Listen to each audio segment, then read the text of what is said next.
ओम श्री परमात्माय नमः।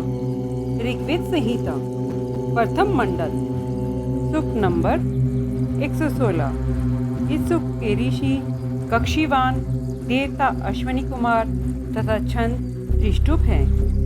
यज्ञ के लिए जिस प्रकार यजमान कुश का विस्तार करता है तथा वायु बादलों को नाना दिशाओं में प्रेरित करती है, उसी प्रकार मैं अश्विनी कुमारों को प्रभुत स्त्रोत समर्पित करता हूँ। वीर सैनिकों के साथ रथ द्वारा चलने वाले अश्विनी कुमार युवा विमद राजश्री की पत्नी उसे घर तक पहुँचाते हैं।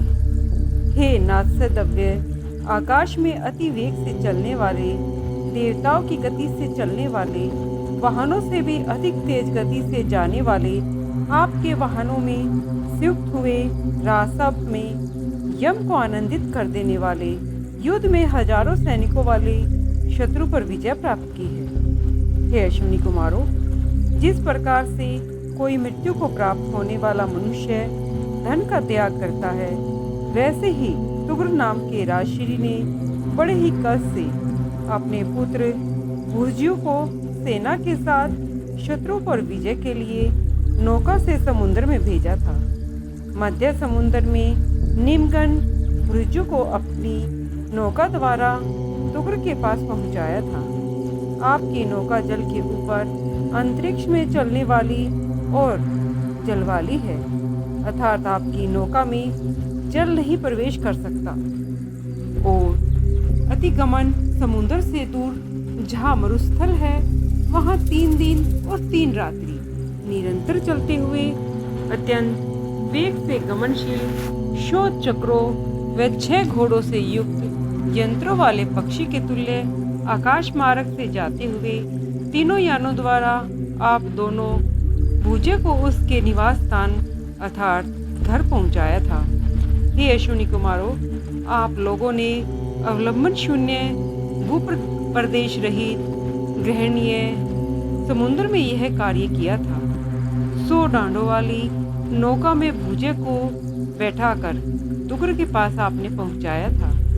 हे अश्विनी कुमारों, अभद अश्व के स्वामी पेदु नाम के राजश्री को आपने जो सफेद रंग का घोड़ा दिया था, उस अश्व ने पेदु का प्रतिदिन जय रूप से मंगल किया।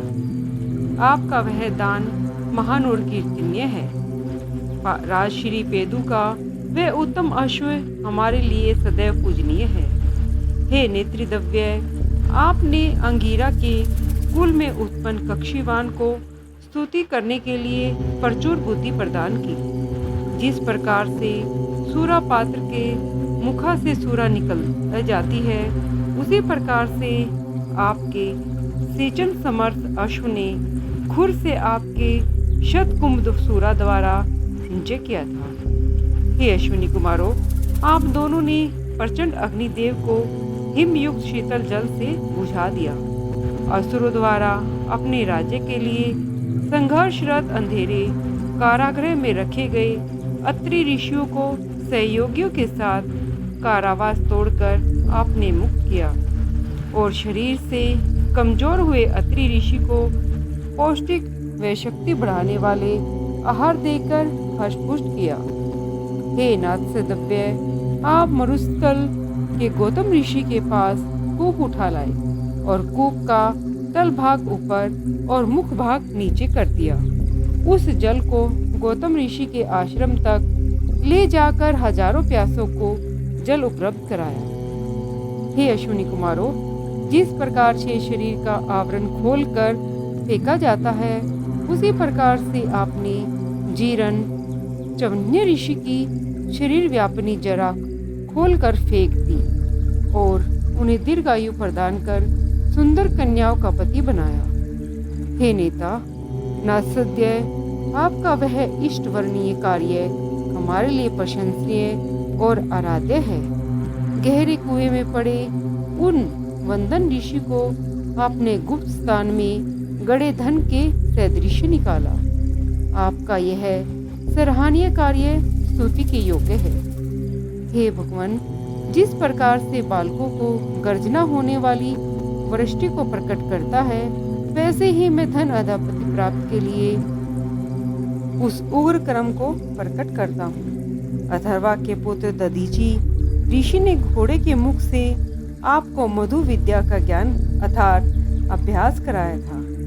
हे बहुलोकपालक नास्यदव्य, आप अभिमत फलदाता है।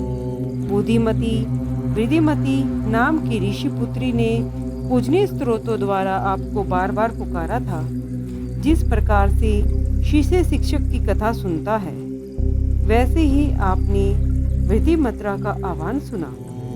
आपने जिस हिरण्यहस्त नामक पुत्र प्रदान किया, हे नेता नास्यदव्य, आपने भेड़िए के मुख से चिड़िया को मुक्त कराया। आपने एक नेत्रहीन कवि की प्रार्थना करने पर उसे देखने की शक्ति प्रदान की। राजा खेल की पत्नी विश्वपल्ला का एक पैर युद्ध में पक्षी की पंख की तरह कट गया था। हे अश्विनी कुमारों, उस रात्रि काल में उस विश्वपल्ला को युद्ध प्रारंभ होने के पूर्व आक्रमण करने के लिए लोहे का पांव लगाकर आप दोनों ने युद्ध करने के उसे योग्य बनाया।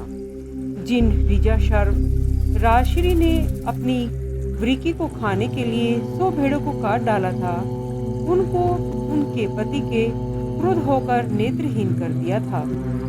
ऋषभ के दोनों नेत्र किसी भी वस्तु को देखने में असमर्थ हो गए। हे वैद्यराज नास्यदव्य, आपने ऋजाशव की आंखें अच्छी कर दी और उसे नेत्र ज्योति प्रदान कर दी। हे अश्विनी कुमारों, सूर्य की पुत्री उषा प्रतिस्पर्धा में जीतकर आपके रथ पर आरूढ़ हो गई। संपूर्ण देवताओं ने उनका अभिनंदन किया। तब आप दोनों भी उषा से शोभायुक्त हुए। हे अश्विनी कुमारों, जब आप दोनों अन्नदान करने वाले राशि दिवोदास के गृह में गई, तब उपभोग्य धन से परिपूर्ण रथ आपको वहां ले गया।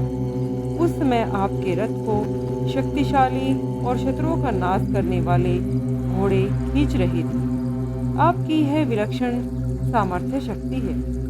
हे नास्यदव्य, हवि रूप अन्नों द्वारा तीनों कालों में पूजा करने वाले महर्षि धनु की संतानों को आप बल, संतति, वैभव, संपदा और पराक्रमशील जीवन प्रदान करते हैं। हे नास्यदव्य, आप अजर हैं। जिस प्रकार राजा जाहुषी शत्रुओं द्वारा चारों ओर से घिर गए, उस समय आप अपने सर्वभेदकारी रथ से रातों रात उन्हें सरल मार्ग से बाहर निकाल कर ले गई और पर्वतों को चीरते हुए दूर निकाल के ले गई। हे अभिष्ट वर्षक अश्विनी कुमारों, आप दोनों ने वर्ष नामक ऋषि को हजारों प्रकार के असंख्य धनों की प्राप्ति के लिए एक दिन में पूर्ण संरक्षणों से युक्त कर दिया।